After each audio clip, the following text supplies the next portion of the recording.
ஏதாவதுன்னா முதல்ல பிரதமருக்கு கடிதம் எழுதுவார்.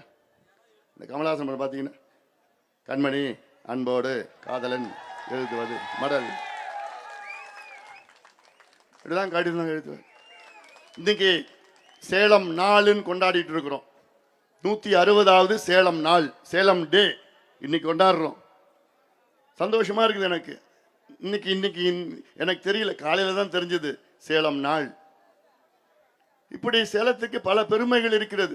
ஸ்டீல் சிட்டி நம்முடைய பக்கத்தில் தான் இருக்குது. உருக்காலை நம்ம முன்னோர்கள்னா நம்ம கட்சியிலுடைய முன்னோடிகள் தான் இங்க நமக்கு அந்த ஒரு இரும்பாலைக்கு 5000 ஏக்கர் கொடுத்தாங்களா, புடுங்கிட்டாங்க.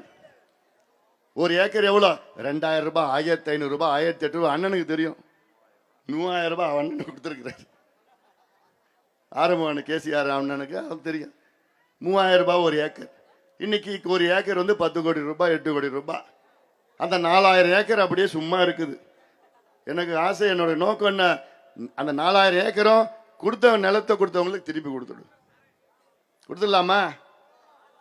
கொடுக்கணும், சும்மா வச்சிட்டு இருக்காது. அப்படி இல்லையா, ஏதாவது நல்ல பெரிய தொழில் கொண்டு வந்து நிலம் கொடுத்தவங்களுக்கு அங்கே வேலையை கொடு. அந்த தொழிலில் நிலம் கொடுத்தவங்களுக்கு அவங்களுடைய ஸ்டேக் ஹோல்டர்ஸாக கொடு, பங்குதாரர்களாக கொடுங்க. இதெல்லாம் செய்யணும், இதெல்லாம் அழுத்தம் கொடுக்கணும். ஆனால் நம்ம முதலமைச்சர் கொடுப்பாரா? மு.க. ஸ்டாலின் முதலமைச்சர் கொடுப்பாரா? அதுக்கு தெரியாதுமா, பாவம். அவருக்கு தெரிஞ்சதெல்லாம் கடிதம் எழுதுவார். ஏதாவதுன்னா முதல்ல பிரதமருக்கு கடிதம் எழுதுவார். இந்த கமலஹாசன் படம் பார்த்தீங்கன்னா, கண்மணி அன்போடு காதலன் எழுதுவது மடல், இப்படிதான் கடிதம் எழுதுவார். வெள்ளம் வந்துடுச்சுன்னா கடிதம் எழுதுவார் பிரதமருக்கு. வறட்சி வந்தாலும் கடிதம் எழுதுவார். நெல் பாதிக்கப்பட்டாலும் கடிதம் எழுதுவார். மீனவர்கள் வந்து கைது பண்ணாலும் கடிதம் எழுதுவார். ஏதாவதுன்னா கடிதம் தான். அவர் வேலை முடிஞ்சு போச்சு, மற்றபடி எதுவும் தெரியாது. இந்த நிலையில் தான் இருக்கு திமுக தமிழ்நாட்டில்.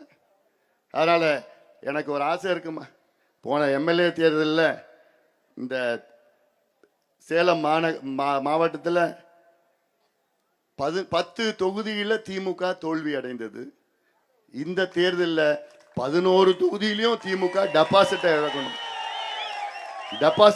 11 தொகுதியிலையும். முடியுமா? நிச்சயமா நடக்கும். பிளே ஸ்டோர் மற்றும் ஆப் ஸ்டோரில் இருந்து பாலிமர் செயலியை QR கோடு மூலம் பதிவிறக்கம் செய்யுங்கள். செய்திகளை உடனுக்குடன் பெறுங்கள்.